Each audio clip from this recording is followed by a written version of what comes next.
Paz do Senhor Jesus, meus irmãos. Vamos falar da palavra de Deus no dia de hoje. Vamos falar sobre fé, né? Vamos aqui em Hebreus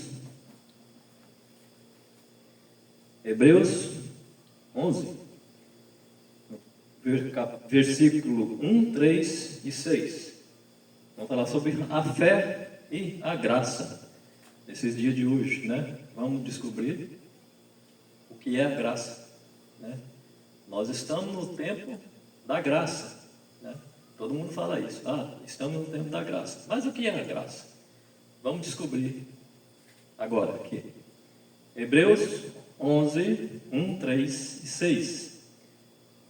Hebreus 11, 1 diz: Ora, a fé é o firme fundamento das coisas que se esperam e a convicção das coisas que não se veem. Então, se eu vejo alguma coisa, não depende de fé, eu estou vendo. A fé é uma coisa que a gente não se vê, né? Mas crê. É acreditar que aquilo vai acontecer na presença de Deus.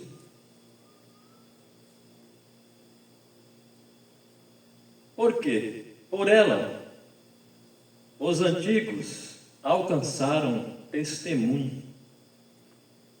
Por ela quem? Pela fé. Os antigos patriarcas, que não tinham tanto informações, né? Os patriarcas lá do tempo de Abraão, são os nossos patriarcas, eles já tinham a fé em Deus, né? Já falavam com Deus pela fé. E mais, pela fé entendemos que os mundos, pela palavra de Deus, foram criados, de maneira que aquilo que se vê não foi feito do que é aparente. Aquilo que se vê não foi feito daquilo que é aparente. Amados, olha, é muito simples, né? Que você vê a produtividade que o mundo tem hoje em grãos, em milhos. Vamos pegar um exemplo no milho, que é mais fácil de entender, né? Nos tempos antigos, eu não estou falando de coisa que eu aprendi em livro, eu vivi isso, né? Na zona rural, lá na divisa do Paraguai, lá em Iguatemi, né? Meu pai plantava lavoura, sempre plantou lavoura, né? Milho, arroz, feijão, mas vamos no milho. Olha só, o milho, naquele tempo, você colhia a sua despesa e guardava no celeiro, ou no paiol, para o ano todo, né? No final do ano, pegava as melhores espigas, levava para dentro, eu lembro disso muito bem, nós ainda bem pequenos, tirava a ponta da espiga e o pé da espiga. E o meio da espiga era tirado para a semente. E aquilo era continuamente, todo ano, né? Agora hoje, você planta uma roça, desses milhos melhorados, que mexeram na semente, né? Você não consegue reproduzir ele. Se você colher um milho desse que é plantado agora, você guarda. Se você for plantar, você vai perder a sua lavoura, né? Não consegue reproduzir. E naquele tempo tinha, eu lembro que 3 qualidades de milho. Tinha o caianão, que era uma espiga grande, né? Grãos grandes. E o asteca, era uns grãos finos, mas compridos e o sabugo bem fininho. Era o milho asteca. E o catete, que ele era meio pontudo e tinha um espinhozinho na ponta. Esse não era muito usado, não. Mas tinha também, era 3 qualidades. E o maisena, que se fazia o fubá. Era um milho de grãos arredondados e branco. Quando trabalhava ele, mas a casca dele é amarela. Quando ele madura, você está no ponto de ir para o pilão, fazer fubá, que naquele tempo usava monjolo lá em casa, né? Ele é amarelo, mas coloca ele no pilão, soca, peneira, volta ele para o pilão, aí sai o fubá pronto para o uso, né? Então, esse era as qualidades de milho e reproduzia consequentemente. Hoje não se faz isso. Então, o que se vê hoje não é feito daquilo que foi feito antes, né? Por exemplo, o piqui hoje também é bem comum. Você pega, planta a semente, né? Você planta, reproduz o piqui, você pegando a semente. Mas ele não foi feito assim. Quer ver? Vamos ver em Gênesis. Vamos voltar lá em Gênesis.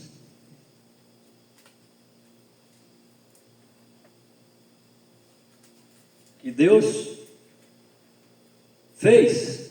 Ele não plantou semente. Ele criou. Ele criou. A questão da semente, o homem vem melhorando. Hoje tem piqui sem espinho, né? Mas não é uma criação, é uma reprodução, né? A criação, Deus criou daquilo que não vemos, nós não vemos, né? Como Deus criou. Então aqui vamos em Gênesis 1, do 1 ao 8, depois 11 e 12. No princípio criou Deus os céus e a terra. E a terra era sem forma e vazia, e havia trevas sobre a face do abismo. E o Espírito de Deus se movia sobre a face das águas. Então, era só um lago, era um abismo de águas, mas o Espírito de Deus já estava ali. E disse Deus: haja luz, e houve luz, pela palavra, né? Hoje nós temos luz para todo lado, né? Luz elétrica vem lá da furna, não sei de onde, vem chegar aqui em casa. É a luz, mas que o homem fez. Mas a primeira luz que foi criada pela palavra de Deus. No 4, e viu Deus que era boa a luz, e fez Deus separação entre a luz e as trevas. E Deus chamou a luz dia, e trevas chamou noite. E foi tarde e manhã do dia primeiro. Dia primeiro. Não especificou que dia de semana era isso. Dia primeiro. No 6. E disse Deus: haja uma expansão no meio das águas, e haja separação entre águas e águas. Haja uma expansão no meio das águas, porque era só águas, como está lá no 2. Era sem forma e o vazia, né? E havia trevas, por isso Deus criou a luz. E sobre a face do abismo, o Espírito de Deus movia sobre a face das águas. E aqui no 6, haja Deus, disse Deus, haja uma expansão no meio das águas, e haja separação entre águas e águas. E fez Deus a expansão, e fez a separação entre as águas que estavam debaixo da expansão e as águas que estavam sobre a expansão. E assim foi. E chamou Deus a expansão céus. E foi tarde e manhã do dia segundo. Então, criado pela palavra de Deus. Nós não vimos, né? Hoje, a noite chega, escurece, você aperta um botão, às vezes nem precisa apertar, é comando de voz e a luz aparece. Mas não foi feito assim.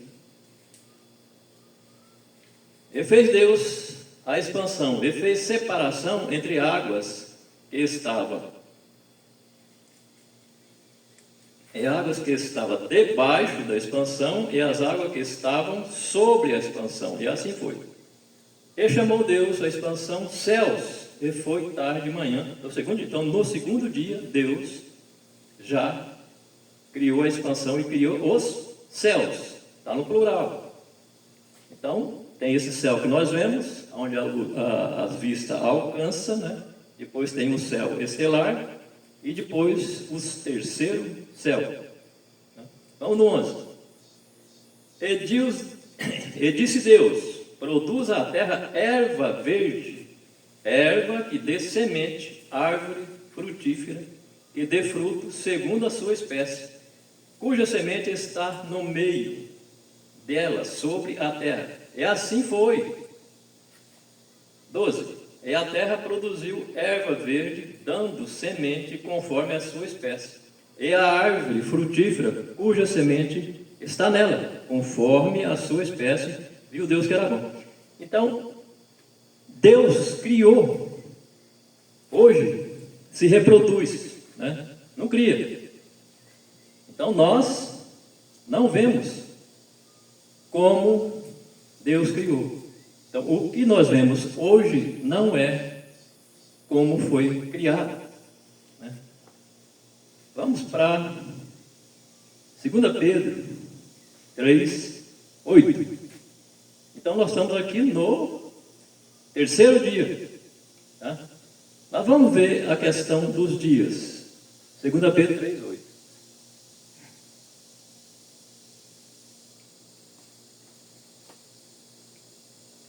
2 Pedro. Vamos pegar aqui.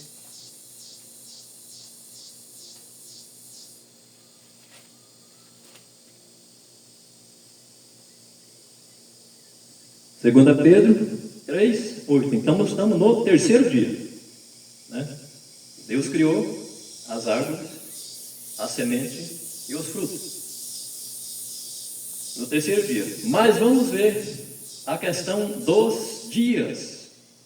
Mas amados, não ignoreis uma coisa, que um dia para o Senhor é como 1000 anos, e 1000 anos como um dia.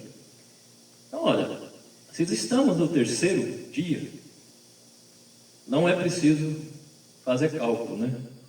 Se é 1000 anos um dia, então nesse tempo que foi criado as ervas, as árvores e os frutos, se contava aí 3000 anos, né? Não especificou que dia, se era segunda, terça, ou quarta ou quinta, era o terceiro dia. Então dias para Deus, refere-se a 1000 anos. Tá? Romanos 5.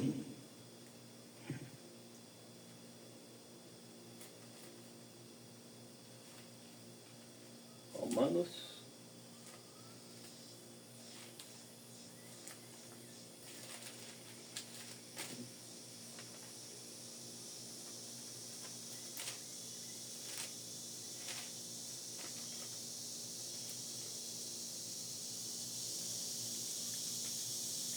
Então, tudo isso nós cremos pela fé, né? Senão, era impossível crer, acreditar naquilo que está escrito, se não temos fé.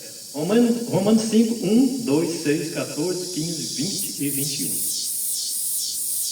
Romanos 1. Frutos da fé. O que a fé produz.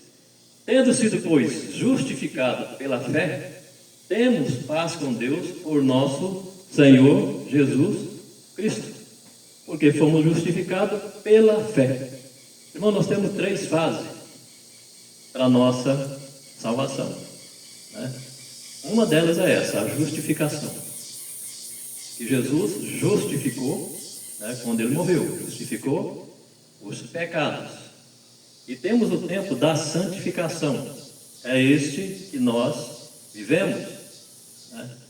Que falamos, que ouvimos, que cremos em Deus, que temos fé em Deus, né? Esse é o tempo da santificação. Você pode se santificar. Como? Separado do pecado, né?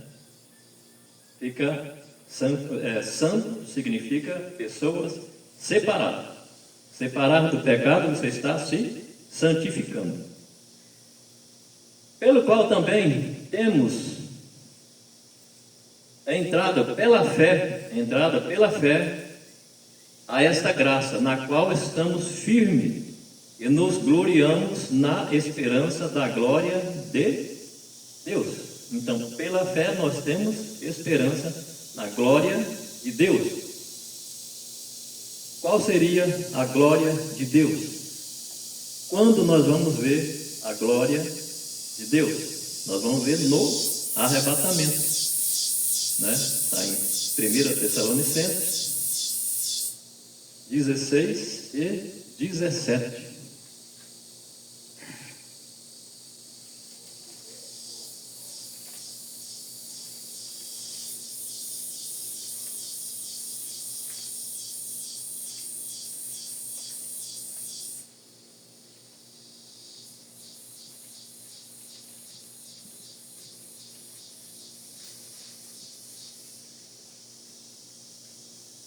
Primeira Tessalonicenses 4, 16 e 17. Por quê? O mesmo Senhor descerá do céu com alarido, com voz de arcanjo e com a trombeta de Deus, e os que morreram em Cristo ressuscitarão primeiro. Depois nós, os que ficarmos vivos, seremos arrebatados juntamente com eles nas nuvens, a encontrar o Senhor nos ares. Assim seremos sempre com o Senhor, né? Então, nós vamos ver a glória do Senhor no arrebatamento, tá? Nós vamos ver a glória do Senhor, porque nós vamos ser glorificados se estivermos vivos. Seremos arrebatados juntamente com eles, porque carne e sangue não entra no céu. Precisamos ser glorificados, tá? Então nós vemos a glória do Senhor no arrebatamento. Romanos 5, 1 e 2, 6. Vamos voltar lá em Romanos.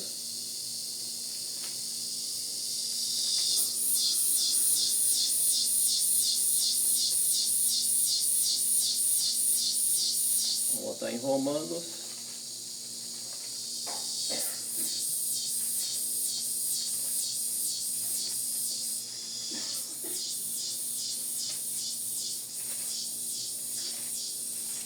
Romanos 5.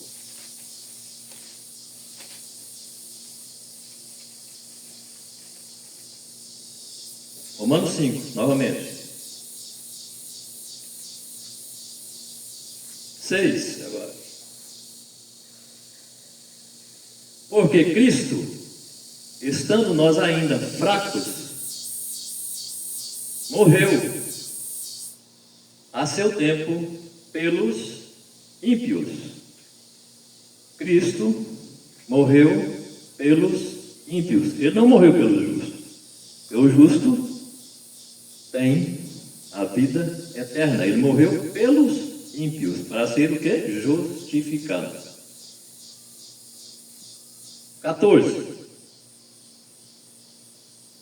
No entanto, a morte reinou desde Adão até Moisés, até sobre aqueles que não tinham pecado.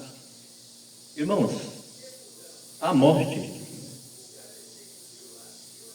reinou desde Adão até Moisés. Moisés veio até onde? Até a vinda de Cristo. Reinou sobre aqueles que não tinham pecado. A morte reinou sobre eles. Por quê? Porque Adão errou. No entanto, a morte reinou desde Adão até Moisés, até entre aqueles que não tinham pecado. Por quê? Porque pela lei de Moisés, se 2 ou 3 pessoas testemunhassem contra outra pessoa, ele era morto, né? Por isso, a lei de Moisés era a lei da morte. 15. Mas não é assim. O dom gratuito com a ofensa, porque se pela ofensa de um morreram muitos, muito mais a graça de Deus e o dom pela graça que é de um só homem, Jesus Cristo, abundou sobre muitos. Então, se morreram muita gente no tempo de Adão até Moisés, até a vinda de Cristo, com a vinda de Cristo, a graça abundou muito mais, né? Porque pela ofensa de um, morreram muitos. Mas a graça de Deus e o dom pela graça, que é de um só homem, Jesus Cristo, abundou sobre muitos, né? Então a graça de Deus foi mais poderosa do que a ofensa que Adão praticou. 20. Veio, porém, a lei para que a ofensa abundasse, mas onde o pecado abundou, superabundou a graça, né? Então o pecado abundou de Adão até Moisés, mas chegando a graça, foi muito mais abundante a graça do que a morte. 21. Para que assim, como o pecado reinou na morte, também a graça reinasse pela justiça, para a vida eterna, por Jesus Cristo, nosso Senhor. Então, se a morte, para que assim como o pecado reinou na morte é onde? De Adão até Moisés, era o ministério da morte. Também a graça reinasse pela justiça, para a vida eterna, por Jesus Cristo, nosso Senhor. Então, com a vinda de Jesus Cristo, nós temos o direito de ter a vida eterna. Porque de Adão até Moisés, nós não tínhamos esse direito, né? Quem tinha o direito de falar com Deus era os sacerdotes e não o ser humano. Com a vinda do Filho de Deus, nós podemos falar diretamente com Jesus, né? Vamos voltar em Romanos 5,14. No entanto, a morte reinou desde Adão até Moisés. O tempo de Adão até Moisés é de Adão até a vinda de Cristo. Até sobre aqueles que não tinham pecado, né? Então, como eu disse, se duas pessoas, três, testemunhassem contra outra pessoa, mesmo não tendo pecado, ele era morto, né? Mas a graça superabundou aonde o pecado foi muito grande. Romanos 6. Em Romanos 6, 12, 13. Então aqui Paulo está aconselhando aos romanos, né, aos compatriotas dele: não reine, portanto, o pecado em vosso corpo mortal, para lhe obedecerdes em suas concupiscências. Ou não deixe o pecado tomar conta do seu corpo pelas suas concupiscências. Quais são as concupiscências? O desejo da carne e o desejo da vista, né? Também há pecado pela vista. E pelo corpo os desejos da carne. 13. Nem tampouco apresenteis os vossos membros ao pecado por instrumentos de iniquidade, mas apresentai-vos a Deus como vivos dentre os mortos, né? Não apresenteis os seus membros para a iniquidade, ou seja, não pratique o mal, né, com seus membros, use seus membros para o bem. Apresentei-vos a Deus como vivo dentre os mortos. O que significa isso, vivo dentre os mortos? Vamos ver em 1 Timóteo 5 e 6.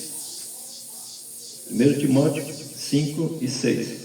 Está escrito bem assim: Mas aquele que vive em deleite, mesmo vivo está morto. Então, a pessoa que está em iniquidade, você está no meio, nós estamos no meio de pessoas que andam na iniquidade, para Deus está morta. Não existe para Deus. Por isso está escrito aqui, né? Não apresentei seus membros para a iniquidade, mas apresentei-vos a Deus como vivos dentre os mortos. É isso. Dentre os mortos. Para Deus, a pessoa na iniquidade está morta. Como Paulo escreveu aos Timóteo. Aquele que vive em deleites ou em festas, em iniquidade, em concupiscências da carne, desejo da carne, obedecendo isso, dando seus membros a esse tipo de coisa, está morta para Deus. Tá? Vamos. 6, 12, 13, 14. Porque o pecado não fará domínio sobre vós, pois não estáis debaixo da lei, mas debaixo do quê? Da graça. Não está debaixo de qual lei? A lei de Moisés, mas está debaixo da graça, que é a lei de Cristo. 23.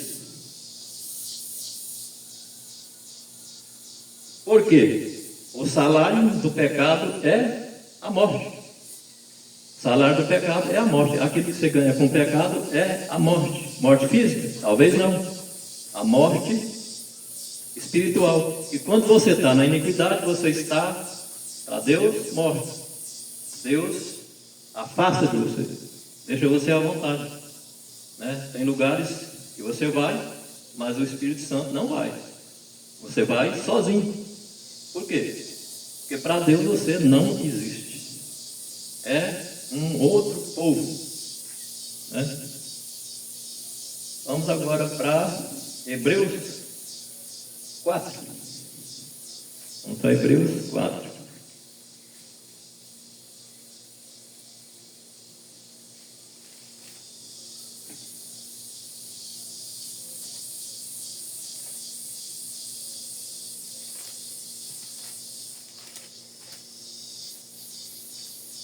Hebreus 4,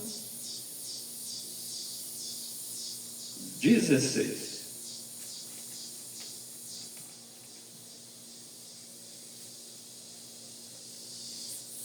Paulo escrevendo aos Hebreus: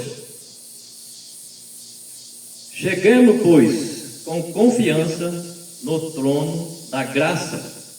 Cheguemos, pois, com confiança ao trono da graça. Onde está o trono da graça? O trono de Jesus. Para que possamos alcançar misericórdia e achar graça, a fim de sermos ajudados em tempo oportuno. Qual é o nosso tempo oportuno?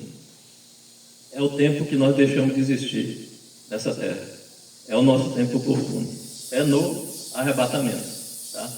Enquanto você está vivendo, você pode ser santificado, pode ser separado do pecado, e pode acontecer isso aqui com você. Ó. Chegamos, pois, com confiança, com certeza, com fé, no trono da graça. Qual é esse trono? O trono de Jesus. Jesus é a graça. Para que possamos alcançar misericórdia e achar graça. Achar a presença de Deus, achar a bondade de Deus, a fim de sermos ajudados em tempo oportuno. O tempo oportuno nosso é quando nós descermos a sepultura. E a oportunidade que nós temos é essa. Enquanto falamos, vivemos, bebemos, comemos, andamos, para ser santificados, para chegarmos ao trono da graça.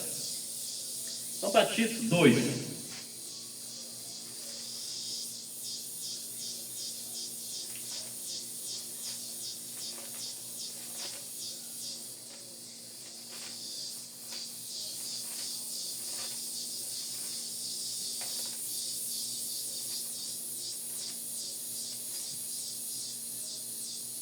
Tito 2, 11 e 12. Porque a graça salvadora de Deus se há manifestado sobre todos os homens. O que é a graça salvadora de Deus? Seu Filho Jesus, Ele mandou aqui na terra para nos ensinar, para nos mostrar como desviar do mal, né? Que Ele esteve aqui 100% homem e não pecou. A graça salvadora, porque Ele veio para quê? Para salvar, né? Nos justificar, nos ensinar, né? Como está em João 14, né? Que o Espírito Santo veio para nos ensinar, nos lembrar daquilo que foi ensinado. Mas vamos aqui em Tito 12, ensinando-nos que, renunciando à impiedade e às concupiscências mundanas, vivamos neste presente século sóbria e justa e piamente. Então, a graça que é Jesus, a graça salvadora de Deus, veio para nos ensinar que, renunciando à impiedade, né, renunciando, saindo do pecado, as concupiscências mundanas, né, os desejos carnais, que existem muitos, né, muitas oportunidades, vivamos nesse presente século, nesse século que nós vivemos, né, sóbria, consciente, justa, sem pecado e piamente, sempre, né, aguardando a bem-aventurada esperança, né, e o aparecimento da glória do grande Deus, nosso Salvador, Jesus Cristo. Amém, irmãos? A glória de nosso Senhor Jesus Cristo nós vamos ver no arrebatamento e não no juízo final, porque nós estamos vivos, né? E estamos andando, falando. Então, nós devemos, o Espírito Santo nos prepara para o arrebatamento. O juízo final é para o povo do milênio. A paz do Jesus seja com todos vocês. Até mais, irmãos. É o desejo que eu tenho, que vocês estejam todos em paz. Amém? Fique com Deus. Até mais.